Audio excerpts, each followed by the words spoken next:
Hi friends, എല്ലാവർക്കും നമസ്കാരം. അപ്പോൾ കുറച്ച് പേര് ചോദിച്ചിട്ടുണ്ടായിരുന്നു സോഫ്റ്റ് ഇഡലിയുടെ റെസിപ്പി കേട്ടോ. അപ്പോൾ അതാണ് കാണിക്കുന്നത്. ഞാൻ 2 തരത്തിൽ സോഫ്റ്റ് ഇഡലി ഉണ്ടാക്കി കാണിക്കുന്നുണ്ട്. വളരെ ഈസി ആയിട്ടുള്ള മെത്തേഡാണ്, എല്ലാവർക്കും ഫോളോ ചെയ്യാൻ പറ്റും. പെർഫെക്റ്റ് ആയിട്ട് തന്നെ ഒട്ടും ഫ്ലോപ്പ് ആവാതെ ഉണ്ടാക്കിയെടുക്കാൻ പറ്റുന്ന റെസിപ്പിയാണ് കേട്ടോ അത്.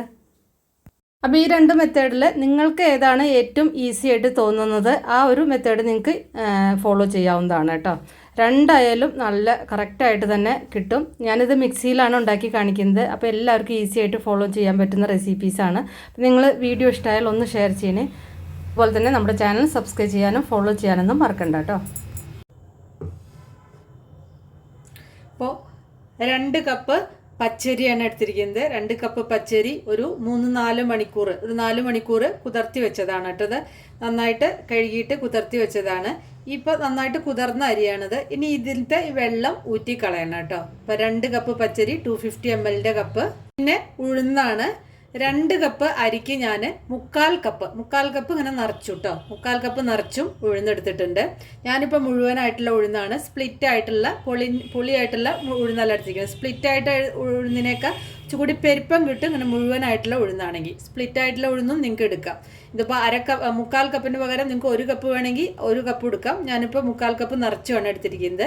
അതിലേക്ക് 2.5 ടീസ്പൂൺ ഉലുവയാണ് ചേർത്തിരിക്കുന്നത് കേട്ടോ. അതിൽ ഉലുവ ചേർത്തിട്ടുണ്ട്. 2.5 ടീസ്പൂണാണ്. ആ ഉലുവയും കൂടി ചേർത്തിട്ട് ഒരു 2-3 പ്രാവശ്യം നന്നായിട്ട് കഴുകുക. എന്നിട്ട് ആവശ്യത്തിന് വെള്ളം ഒഴിച്ചിട്ട് കുതിർത്തിയതാണ്. ഈ വെള്ളം കളയാൻ പാടില്ല. ഈ വെള്ളം നമ്മൾ അരയ്ക്കാൻ വേണ്ടിയിട്ട് എടുക്കുകയാണ്. ഇത് മുന്നേ കഴുകി ഉഴുന്നാവുക കാരണം ഇനി ഇത് കഴുകേണ്ട ആവശ്യമില്ല, കുതിർത്തി വെച്ചതാണ്. അപ്പോൾ ഉഴുന്നും ഉലുവയ്ക്ക് ഒരു 2 പ്രാവശ്യം കഴുകി എടുത്തിട്ട് ഇതിലേക്ക് കുറച്ചധികം വെള്ളം ഒഴിക്കുക. വെള്ളം ഒഴിച്ചിട്ട് ഒരു 3-4 മണിക്കൂർ കുതിരാൻ വേണ്ടിയിട്ട് വെക്കാം. ഉഴുന്നിൻ്റെ മീതെ നിൽക്കത്തക്ക വിധത്തിൽ വെള്ളം ഒഴിക്കണം. കുറച്ച് അധികം ഒഴിക്കുക. ഒരു 1.5 ഇഞ്ച് മീതെ നിൽക്കത്തക്ക വിധത്തിൽ വെള്ളം ഒഴിക്കുക കേട്ടോ. വെള്ളം ഒഴിച്ചിട്ട് നന്നായിട്ട് കുതിർന്നിട്ട് ഇതിൽ ബാക്കി വെള്ളം വേണം. ആ ഒരു രീതിയിൽ വെള്ളം ഒഴിച്ചാൽ മതി. പ്രത്യേകിച്ച് അങ്ങനെ കണക്കൊന്നും നോക്കണ്ട. എന്നിട്ടിത് ഫ്രിഡ്ജിൽ വെക്കുക. ഫ്രിഡ്ജിൽ വെക്കുമ്പോൾ ഇത് നന്നായിട്ട് തണുത്ത് വരുമ്പോൾ ഒന്നാമത്തെ കാര്യം മിക്സി ചൂടാവില്ല. പിന്നെ രണ്ടാമതായിട്ട് ഇത് നന്നായിട്ട് പതഞ്ഞു പൊന്തി വരും. ആ മാവിന് തന്നെ ഒരു പ്രത്യേകത ഉണ്ടായിരിക്കും. നല്ല സോഫ്റ്റ് ആയിട്ടുള്ള ഇഡ്ഡലി ബാറ്റർ കിട്ടും. അതുപോലെ തന്നെ ഉഴുന്ന് നന്നായിട്ട് പൊന്തി വരും. നമുക്ക് നല്ല സ്പഞ്ച് പോലത്തെ നല്ല ഇഡ്ഡലി നമുക്ക് ഉണ്ടാക്കിയെടുക്കാൻ പറ്റും. നല്ല സോഫ്റ്റ് ആയിരിക്കും ഇഡ്ഡലി. അപ്പോൾ ഇഡ്ഡലിയുടെ മാവ് ചൂടാവാൻ പാടില്ല. പ്രത്യേകിച്ച് ഉഴുന്ന് അരയ്ക്കുമ്പോൾ ചൂടാവാൻ പാടില്ല. ചൂടായി കഴിഞ്ഞാൽ ഇഡ്ഡലി കറക്റ്റായിട്ട് കിട്ടില്ല. ഇപ്പോൾ കേരളത്തിന് പുറമേയുള്ള സ്ഥലങ്ങളിൽ നല്ല വിൻ്റർ സമയത്തൊക്കെ ആണെങ്കിൽ, വളരെയധികം തണുപ്പുള്ള സ്ഥലങ്ങളിലൊക്കെ ആണെങ്കിൽ ഫ്രിഡ്ജിൽ വെക്കേണ്ട, പുറത്ത് വെച്ചാലും മതി കേട്ടോ. പിന്നെ സെയിം കപ്പിൽ തന്നെ 1 കപ്പ് അവൽ അളന്നെടുക്കുക. അവലിന് പകരം നിങ്ങൾക്ക് ചോറും ഉപയോഗിക്കാവുന്നതാണ്. അപ്പം ഞാൻ നല്ല കട്ടിയുള്ള അവലാണ് എടുത്തിരിക്കുന്നത്. അപ്പോൾ കട്ടിയുള്ള അവലാകുമ്പോൾ കുറച്ചും കൂടി പെരുപ്പം കിട്ടും കേട്ടോ. ഈ അവലൊന്ന് കഴുകിയിട്ട് കുറച്ച് വെള്ളം ഒഴിച്ചിട്ട് കുതിരാൻ വേണ്ടിയിട്ട് വെക്കുക. ഒരു 10 മിനിറ്റ്, അരയ്ക്കുന്നതിൻ്റെ ഒരു 10 മിനിറ്റ് മുമ്പേ കുതിർത്തി വെച്ചാൽ മതി. 10 മിനിറ്റ് കുതിരാൻ വേണ്ടി വെക്കുക. അത് കഴിഞ്ഞിട്ട് നമുക്ക് എടുത്ത് അരയ്ക്കാം. ഇനി ഇതാ ഇതിലത്തെ വെള്ളമൊക്കെ കംപ്ലീറ്റ് ഊറ്റി കളഞ്ഞിട്ടുണ്ട്. ഇനി ഈ അരി കുറച്ചായിട്ട് ഇതിലേക്ക് ഇടുക. മുഴുവൻ ഇടുക കേട്ടോ. ഇത് 2 കപ്പല്ലേ ഉള്ളൂ. ഞാൻ വലിയ ജാറാണ് എടുത്തിരിക്കുന്നത്. അപ്പം മുഴുവൻ ഇടാം. ഈ അവല് ഇതിലേക്ക് ചേർക്കാം. അവലിലത്തെ വെള്ളം കളയണം കേട്ടോ, ഊറ്റി കളയണം. എന്നിട്ട് ഈ അവല് മാത്രം ചേർത്താൽ മതി. അപ്പോൾ അവലും അരിയും കൂടിയിട്ട് വേണം അരയ്ക്കാൻ. ഇനി ഇതിലേക്ക് 1 കപ്പ് ആ ഉഴുന്ന് കുതിർത്തിയിട്ടുള്ള വെള്ളമല്ലേ, അത് ഇതിലേക്ക് ചേർത്തിട്ട് അരച്ചെടുക്കണം. ചെറിയൊരു തരിതരിപ്പോട് കൂടി, അതായത് റവയുടെ തരിയില്ലേ, അതിനേക്കാൾ അത്ര തന്നെ വേണ്ട, അതിനേക്കാൾ കുറച്ച് താഴെയായിട്ട് ആ ഒരു തരിതരിപ്പോട് കൂടി അരച്ചെടുക്കുക. തരിതരിപ്പ് ഇങ്ങനെ കൂടി പോകാനും പാടില്ല, അങ്ങനെ വല്ലാതെ ഫൈൻ പേസ്റ്റ് പോകാൻ പാടില്ല. അങ്ങനെ ആകുമ്പോൾ ഇഡ്ഡലി ഉണ്ടാക്കിയാൽ ശരിയാവില്ല. 1 കപ്പ് വെള്ളമാണ് ചേർത്തിരിക്കുന്നത്. ഇപ്പം നിങ്ങളുടെ കയ്യിൽ ഉഴുന്ന് കുതിർത്തിയ വെള്ളം കുറച്ചേ ഉള്ളൂവെങ്കിൽ ബാക്കിയുള്ള വെള്ളം നോർമൽ വെള്ളം ഒഴിച്ചിട്ട് അരച്ചെടുത്താൽ മതി കേട്ടോ. വീണ്ടും ഉഴുന്ന് എടുത്തിട്ട് ഇതിലേക്ക് ആവശ്യത്തിനുള്ള കുറച്ച് വെള്ളമായിട്ട് ചേർത്തിട്ട് അരയ്ക്കുക കേട്ടോ. ഞാനിപ്പോൾ 1 കപ്പ് വെള്ളം എടുത്തിട്ടുണ്ട്. ആ ഉഴുന്ന് കുതിർത്തിയ വെള്ളം എടുക്കുക. അത് കഴിഞ്ഞാൽ ബാക്കി നല്ല വെള്ളം എടുക്കുക കേട്ടോ. നല്ല മയത്തിൽ അരച്ചെടുത്തിട്ടുണ്ട്. അതുപോലെ തന്നെ നിങ്ങൾക്ക് ഈ അരിക്ക് പകരം ഇഡ്ഡലി റൈസ് എടുക്കാം. പക്ഷേ അരയ്ക്കുമ്പോൾ മിക്സിക്ക് എപ്പോഴും പച്ചരി ആകുമ്പോൾ നല്ലതാണ്. ഇഡ്ഡലി റൈസ് ആകുമ്പോൾ മിക്സി പെട്ടെന്ന് ചൂടാവും കേട്ടോ. ഇതിലേക്ക് 1/4 കപ്പ് വെള്ളം ഒഴിക്കുക. 3/4 കപ്പ് വെള്ളം കൊണ്ടാണ് ഞാൻ ഉഴുന്ന് അരച്ചത്. പിന്നെ അതിലത്തെ ബാക്കി ഉള്ള 1/4 കപ്പും കൂടി ഞാൻ ഒഴിച്ചു കേട്ടോ. അപ്പോൾ 1 കപ്പേ ഉഴുന്നിൻ്റെ വെള്ളം ഉണ്ടായിരുന്നുള്ളൂ. പിന്നെ ഞാൻ സാധാരണ വെള്ളമാണ് ചേർത്തത്. ഈ നല്ല തണുപ്പുള്ള സ്ഥലമാണെങ്കിൽ നമ്മൾ കൈകൊണ്ട് നന്നായിട്ട് മിക്സ് ചെയ്യുക. അതുപോലെ കുറച്ച് ഉപ്പിടുക. കുറച്ച് ഉപ്പിട്ടിട്ട് കൈകൊണ്ട് നന്നായിട്ട് മിക്സ് ചെയ്യുക. ചൂടുള്ള സമയമാണെങ്കിൽ ഉപ്പിടണ്ട, അതുപോലെ തന്നെ കൈകൊണ്ട് മിക്സ് ചെയ്യണ്ട. കൈകൊണ്ട് മിക്സ് ചെയ്താൽ പെട്ടെന്ന് പുളിക്കും. അപ്പോൾ ചൂടുള്ള സ്ഥലമാണെങ്കിൽ രണ്ടും വേണ്ട കേട്ടോ. ഉപ്പ് ഇടണ്ട, അതുപോലെ തന്നെ കൈകൊണ്ട് മിക്സ് ചെയ്യണ്ട. ഇനി ഇതൊരു 7 മുതൽ 8 മണിക്കൂർ വരെ പൊങ്ങാൻ വേണ്ടിയിട്ട് വെക്കാം. ഇനി ഇതിന്ന് പിറ്റേ ദിവസം എത്രയാണോ ഉണ്ടാക്കുന്നത് അതിനനുസരിച്ചുള്ള മാവ് വേറൊരു പാത്രത്തിലേക്ക് മാറ്റിയിട്ട് പുളിക്കാൻ വേണ്ടിയിട്ട് വെക്കുക. ബാക്കിയുള്ള മാവ് ഫ്രിഡ്ജിലേക്ക് വെക്കുക കേട്ടോ. അങ്ങനെയാണ് ഏറ്റവും കൂടുതൽ നല്ലത്. എനിക്കിപ്പോൾ കുറച്ച് കൂടുതൽ ഇഡ്ഡലി ഉണ്ടാക്കേണ്ട ആവശ്യമുള്ള കാരണം ഞാനിപ്പോൾ ഈ മാവ് മൊത്തം പുളിക്കാൻ വേണ്ടിയിട്ട് വെക്കുകയാണ്. എപ്പോഴും അരച്ച് വെച്ച മാവിൽ നിന്ന് ആവശ്യത്തിലുള്ള മാവ് മാത്രം കുറച്ച് എടുത്തിട്ട് പുളിപ്പിച്ചെടുക്കുന്നതാണ് എപ്പോഴും നന്നായിരിക്കുക. അപ്പോൾ അരയ്ക്കാൻ മൊത്തം 2 കപ്പ് വെള്ളമാണ് എടുത്തിരിക്കുന്നത് കേട്ടോ. പിന്നെ ഇത് അടച്ച് വയ്ക്കാം. അപ്പോൾ ഇത് കണ്ടില്ലേ, പിറ്റേ ദിവസം ഒരു 7 മണിക്കൂർ കഴിഞ്ഞപ്പോഴേക്കും മാവ് നന്നായിട്ട് പതഞ്ഞ് പൊന്തി വന്നിട്ടുണ്ട്. കണ്ടില്ലേ?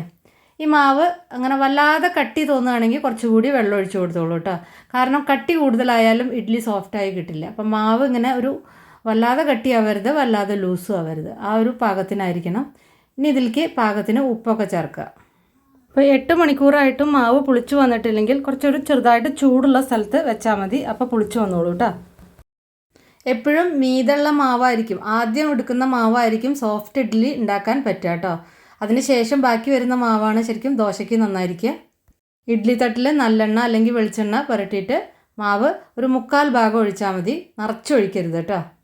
ഇഡ്ഡലി പാത്രത്തിൽ വെള്ളം ഒഴിച്ചിട്ട് നന്നായിട്ട് തിള വന്നതിൻ്റെ ശേഷം മാത്രമാണ് ഈ തട്ട് ഇതിൽ വെക്കാവൂ. നല്ല ആവി വന്നതിൻ്റെ ശേഷം മാത്രം തട്ട് വയ്ക്കുക, എന്നിട്ട് അടച്ച് വയ്ക്കുക. എന്നിട്ട് പുറത്തേക്ക് ഇങ്ങനെ നന്നായിട്ട് ഫുൾ ഫ്ലെയിം വെച്ചിട്ട് അതിൽ നന്നായിട്ട് പുറത്തേക്ക് ആവി വരാൻ തുടങ്ങുമ്പോൾ ഫ്ലെയിം കുറച്ച് വെച്ചിട്ട് ഒരു 5 മുതൽ ഒരു 7 മിനിറ്റ് വരെ ലോ ഫ്ലെയിമിൽ ഒന്ന് കുക്ക് ചെയ്യുക. അത്രേ വേണ്ടൂ.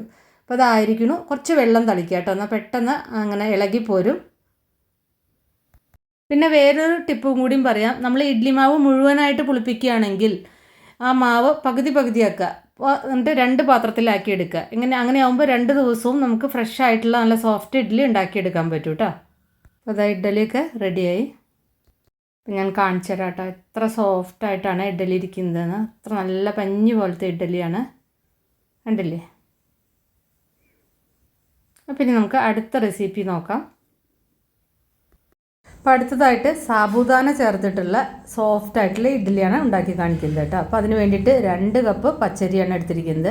അപ്പോൾ ഇതിനൊക്കെ പകരം നിങ്ങൾക്ക് ഇഡ്ഡലി റൈസ് വേണമെങ്കിൽ എടുക്കാം. പക്ഷേ പച്ചരി ആകുമ്പോൾ കുറച്ചുകൂടി ഈസിയാണ് ഉണ്ടാക്കാൻ. നന്നായിട്ട് കഴുകിയെടുക്കുക. ഇനി ഇതേപോലെ 1 കപ്പ് ഉഴുന്നാണ് എടുത്തിരിക്കുന്നത്. ഇതൊരു 2 പ്രാവശ്യം കഴുകിയെടുക്കുക കേട്ടോ. 2-3 പ്രാവശ്യം കഴുകിയെടുക്കാം. ഇതിലേക്ക് ഒരു 2 ടീസ്പൂൺ ഉലുവയാണ് ചേർക്കുന്നത്. പിന്നെ വേണ്ടത് 1/2 കപ്പ് സാബുദാനയാണ്. സാബുദാന അല്ലെങ്കിൽ സാഗോ അല്ലെങ്കിൽ ചൗവരി എന്നും പറയുന്നതിന്. ഇത് കപ്പയിൽ നിന്ന് എടുക്കുന്നതാണ്. സ്റ്റാർച്ചാണ് സംഭവം കേട്ടോ. അതായത് പുളക്കുള്ളിയില്ലേ, പുളക്കിഴങ്ങ്, അതിൻ്റെ സ്റ്റാർച്ചാണ് സംഭവം. ഇതൊരു 2 പ്രാവശ്യം കഴുകിയെടുക്കുക. കൂടുതൽ പ്രാവശ്യം കഴുകി കഴിഞ്ഞാൽ അതിൻ്റെ പൊടി മൊത്തം പോവും. പിന്നെ അതിൽ കാര്യമായിട്ടൊന്നും കിട്ടില്ല. അപ്പോൾ 2 പ്രാവശ്യം കഴുകിയെടുത്താൽ മതി. ആവശ്യത്തിന് വെള്ളം ഒഴിച്ചിട്ട്, വെള്ളം കുറച്ച് മീതെ നിൽക്കത്തക്ക വിധത്തിൽ വെള്ളം ഒഴിക്കണം കേട്ടോ. ഇത് കുതിർന്ന് കഴിഞ്ഞാൽ നന്നായിട്ട് പൊന്തി വരും. അരി കുതിരാൻ വെക്കുന്നതോട് കൂടിയിട്ട് തന്നെ ഇതും സാബുദാനയും കുതിരാൻ വേണ്ടിയിട്ട് വെക്കണം കേട്ടോ. അപ്പോൾ എല്ലാം കുതിരാൻ വേണ്ടിയിട്ട് വെച്ചിട്ടുണ്ട് കേട്ടോ. ഒരു 5 മണിക്കൂർ കുതിരാൻ വേണ്ടിയിട്ട് വെക്കാം. ഇപ്പോൾ ഒരു 6 മണിക്കൂർ ഇപ്പോൾ കഴിഞ്ഞിട്ടുണ്ട് കേട്ടോ. ഞാനിപ്പോൾ 6 മണിക്കൂറാണ് വെച്ചത്. 5 മണിക്കൂറായാലും പ്രശ്നമൊന്നുമില്ല. ഇനി ഉഴുന്നിൽ കുറച്ചും കൂടി കൂടുതൽ വെള്ളം ഒഴിച്ചോളൂ. ഞാനിപ്പോൾ ഒഴിച്ചത് കുറച്ച് കുറവായിരിക്കണം. അപ്പോൾ ഉഴുന്ന് കുറച്ചും കൂടി കൂടുതൽ വെള്ളം ഉണ്ടെങ്കിൽ ആ വെള്ളം തന്നെ വെച്ചിട്ട് നമുക്ക് അരച്ചെടുക്കുമ്പോൾ നന്നായിട്ട് പൊന്തി വരും. ഈ സാബുദാനയിലത്തെ വെള്ളം കംപ്ലീറ്റ് ഊറ്റിക്കളയുക കുതിർന്നതിൻ്റെ ശേഷം കേട്ടോ. അതേപോലെ കുതിർന്നതിൻ്റെ ശേഷം അരിയിലത്തെ വെള്ളം കംപ്ലീറ്റ് ഊറ്റിക്കളയുക കേട്ടോ. ഉഴുന്നിലത്തെ വെള്ളം കളയാൻ പാടില്ല.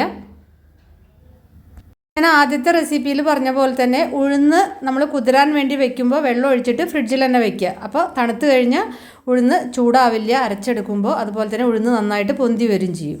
അപ്പോൾ ഫ്രിഡ്ജിലെടുത്ത് വെച്ച ഉഴുന്നാണ് കേട്ടോ അത് ഊറ്റിയിട്ട് ആ വെള്ളം ഞാൻ വേറെ മാറ്റിയിട്ടുണ്ട്. ആ വെള്ളം ഉപയോഗിച്ചിട്ട് തന്നെയാണ് നമ്മൾ അരച്ചെടുക്കുക. അങ്ങനെ ആകുമ്പോൾ നല്ല മയമുള്ള ഇഡ്ഡലി കിട്ടും.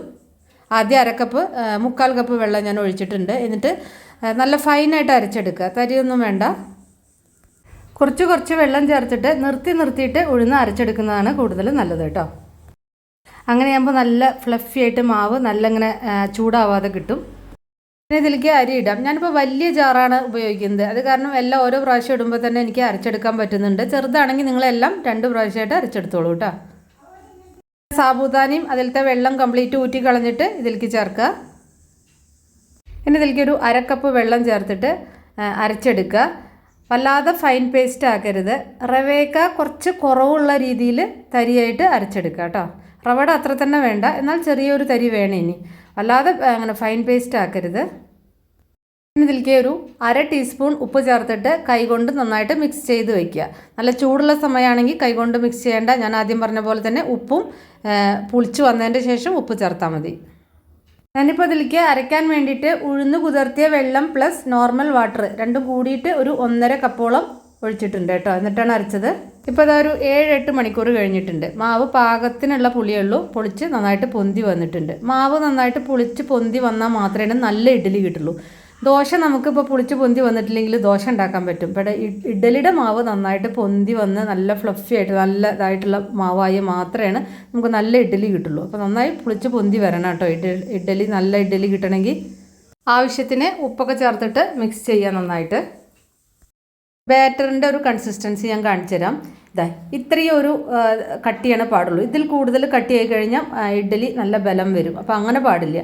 മാവ് ഇത് കാണുമ്പോൾ തന്നെ നിങ്ങൾക്ക് മനസ്സിലാവുന്നില്ല, ഇങ്ങനെ നല്ലൊരു പതഞ്ഞ് നല്ലതായിട്ടുള്ളൊരു മാവാണത്. അപ്പോൾ എപ്പോൾ നിങ്ങൾ ഇഡ്ഡലി ഉണ്ടാക്കുമ്പോഴും ഇഡ്ഡലിക്ക് ബലം വന്നെങ്കിൽ ആദ്യം നിങ്ങൾ അതിൻ്റെ ബാറ്റർ ഒന്ന് ലൂസാക്കി കഴിഞ്ഞ് കഴിഞ്ഞാൽ തന്നെ ഇഡ്ഡലി കുറച്ച് സോഫ്റ്റായിട്ട് കിട്ടും. ഇനി ഇതേപോലെ തന്നെ ആദ്യം കാണിച്ച പോലെ ഇഡ്ഡലി തട്ടിൽ എണ്ണ പുരട്ട് എന്നിട്ട് ഒരു 1/4 ഭാഗം ബാറ്റർ ഒഴിക്കുക കേട്ടോ. ഞാൻ ഈ ഇഡ്ഡലി പാത്രത്തിൽ വെള്ളം ഒഴിച്ചിട്ട് തിളച്ചതിൻ്റെ ശേഷമാണ് തട്ട് ഇതിൻ്റെ മീതെ വെച്ചിട്ടുള്ളത് കേട്ടോ. അപ്പോൾ ഇത് ഹൈ ഫ്ലെയിമിലാണ് കേട്ടോ.